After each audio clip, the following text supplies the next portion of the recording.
What's up, reefers? This is Alex Wilson, Alex Power Corals, and this is my video log where you can learn from my mistakes, so come check it out.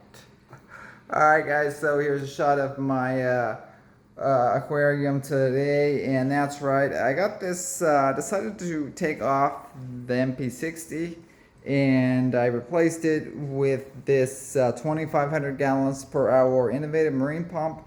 I really like them. I have them on my coral quarantine as well as my coral scrubber down below. So yeah, the ones on the 20 gallon and the scrubber is the 1,500 gallons. So this one is definitely bigger. This is the 2,500 gallon. I already had these laying around, so I thought I'd go ahead and put them to use instead of the MP60s. Definitely like the flow options that it has on it better. So definitely just has some really good options. Right here has one where it goes for about a minute and it stops for about a minute. I really like that. Also has like this really strong waving, oscillating wave patterns where, man, it almost gets the water just splashing out of the aquarium, at least on the 20 gallon it does. So I assume that this one will as well. And I could put the other one over here sometime if I have to. But for now, a lot of the areas, a lot of the large polyp corals definitely getting a little too much flow, so it's hard to get them in here to where they're not getting like the Goniophoros blasted. I mean, they can't get used to being super blasted, but they're just barely starting to get established here. So a lot of times there's too much flow for them, as well as the bubbles. They can get don't like much flow at all. Although they'll probably get used to, they just don't open up quite as much, so yeah. As well as the hammers over there, the same thing. They just don't open up to their, under the higher flow. They just pull in a little bit. So, I mean, they grow and do good and look nice, but it's just better to have them with a little less flow if possible. Here's Elegance Coral doing good. Let's come over here and check out this side of it. And what do we got going on over here? What's up, Yellow Tang? What's going on? Still alive in here, still having fun. Alright, so we come over here, check out the mushrooms. What's going on? This is the bouncing red disco soma. That's right, it just started bouncing on me. I don't know how. They're just coming up. I think it's from the higher intensity lighting. There it is. I don't know if the other blue spotted discosomas in here are going to do the same. I don't know if the rhodactis might do the same too over more lighting. However, these orange ones that definitely seem to be doing okay to the little bit of a higher intensity lighting as they get kind of accustomed to it little by little. Same thing with the purple rhodactis there. And doesn't seem like it looks like they're not fighting. And maybe they are a little bit, but they seem not to be, though, the rhodactis. Very similar types of rhodactis there. These discosomas are fine, but I did notice that discosomas and these rhodactis here, they definitely did sting these blue spotted discosomas right there, the orange ones, so I moved the blue spotted discosomas out a little bit right there. Alright, let's get it top down. Well, I got too much flow from the new pump right there, so I'm getting some good shimmer from that pump as well when it's on. So definitely like that, but here's a shot of move some things around in there. There they are, guys. So let's come check it out. Over here, got my clams. 6 clams over here doing still alive. What can we say? Gold Max was kind of pinched in one corner. Something's bothering, but I can't identify. There's no pyramid snails, no copepods right there or anything. And one thing I want to mention is that some of the mandarins, I have the two, these are the biotive captive bred mandarins in here. And so they look like they're, when I first put them in here, I had so many copepods, it was absolutely nuts. They were just all over the clams right here. So much so, they were starting to bother them, and they were pinching in a little bit here and there. And so, but yeah, since I put them in there, they definitely have reduced the population so much that I can't even find hardly any of them up here. But the mandarins are doing good. I mean, they're nice and fat and sassy right now, so that's a good sign. And I was kind of worried about them like running out of the copepods and starving to death. And I was thinking, oh no, maybe I should have just got just the one. instead of the two, but they definitely seem nice and fat and sassy recently. Just let's see, here's one. Come on, well, he's gone now. That's it. Come on, Mandarin. We're talking Mandarins now, so now's the time to come out. Oh, he's over there hiding. Anyway, so yeah, so the thing is though is that down in the coral scrubber, definitely have a mess down there, but I have a whole bunch of copepods, that is for sure. And so yeah, they should be producing lots and lots of copepods coming up through the pipe. And they go through all the different sizes, microscopic sizes, as they grow through their life cycle. So I know that the copepods definitely have a whole bunch of them that they should be repopulating. Even so they're microscopic, a lot of different stages, so that the mandarins, they shouldn't be able to eat the microscopic ones.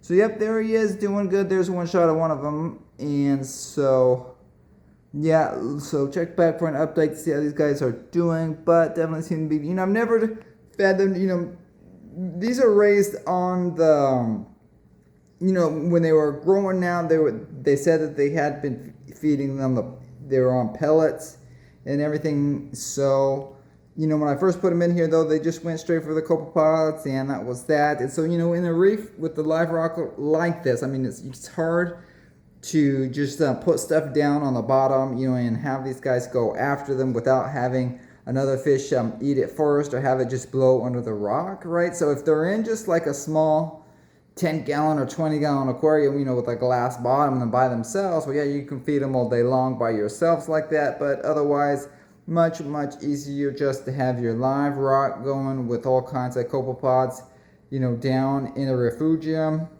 that will continually produce a ton of copepods for your mandarins. And back in the day, I had the algal torch scrubber up above my aquarium. Yeah, and it was the same thing.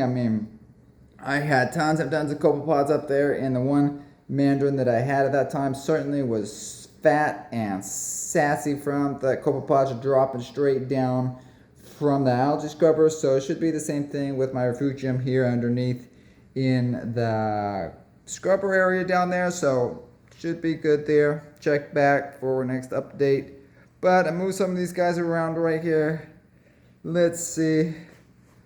Check on the acropora over here. See how they're doing. Still alive right there. Got that's the rainbow splice. Good color and could have better polyp extension, so he's hanging on there.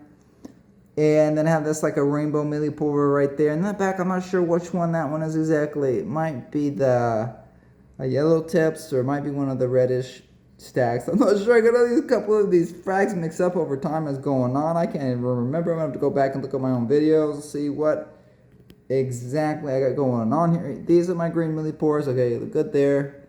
This is a rainbow acropora, good there. And this one over here is still alive. That one is the Marvin, the Marvelous. It's like a green tenuous, I think, with real long polyps. So starting to get longer polyps, especially back up on the other side of them.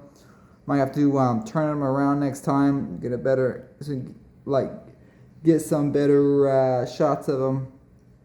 And was back over there, still got the little Christmas mirabilis. That's right, I can't believe it. It's still alive after all of this time. There it is. It's getting more and more color, so I'm just letting it set in right there. I almost threw it away a couple times, so there it is. Yeah, down there's the firecracker. No, fireworks. It lost some tissue right there, but it's getting some new polyps, so looks like it's going to be recovering the tissue that lost. And same thing over here. I have that's the green slimer right there, and it's looking okay. Looking for it to come slowly starting to grow.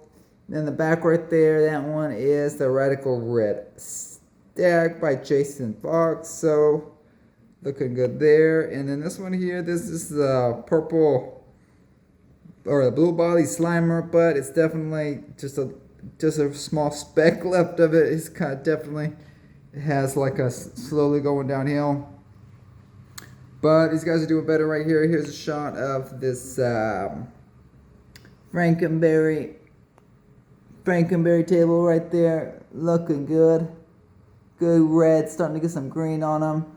And to the left is a Walt Disney, good color, good pulp extension. Looks almost the same as the home wrecker right there. It's getting a little bit of yellow, but it's really light tinged on the home Walt Disney as well. And so I moved this, let's see, firecracker tables right over here. Check them out. This is the firecracker table. Put them right here, and I put them with a little, drilled a hole right there better into the rock. Rock kind of broke on me a little bit more than I wanted it to, but here he is. Definitely some good green and some really good red tips starting to come on them. And more polyp extension. Although it's not that much right now, but yep. So there he is, and you see how that spot might be going right there. I was kind of like mentioned and growing up right there and giving a little bit of shade to these brains right here. So yep, that's that one. All right, guys, let's check out the 20-gallon quarantine system. See what's going on here. It is. It's still here. Everything's still alive. Got this. Check out the toadstool right here. It's growing like crazy. And it was the mushrooms over here. I moved it up there. Yep, I got the mushrooms over here. Love the discosomas right here. Doing good like that. And it seems like I should keep the discosomas a little bit separated from these other types of rhodactis right here. I got this green rhodactis, and certainly from the fuzzy green mushrooms. And even though this one right here, see, is not stinging the red discosoma, although it certainly was stinging the blue spotted discosoma, so go figure that. But there it is. But yep, that toadstool certainly growing like crazy right there. Yeah, I'm probably gonna put that one on the main display coming up soon. And these guys are doing good right here. Blue Stylophora, key lime pie, rainbow loom acropore right there, as well as the other rainbow splice right there. I think this one's actually growing a little bit. Rainbow splice. I'm probably gonna move that one over though too to the main display coming up. And I got that kryptonite tenuous right here from Keith at Reef Bum, and it's still alive, so doing good there.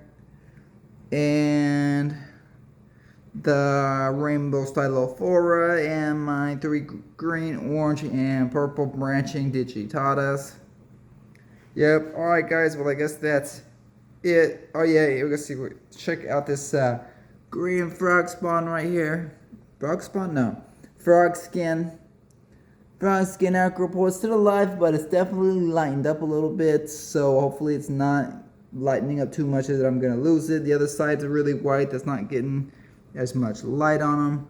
So definitely has just some kind of really polyps, but they're small and few in between. Alright guys, well, I guess that's it for a quick update, but check back on the next update to see what's going on, what's lived and what just didn't make it. Alright guys, happy reefing. Bye.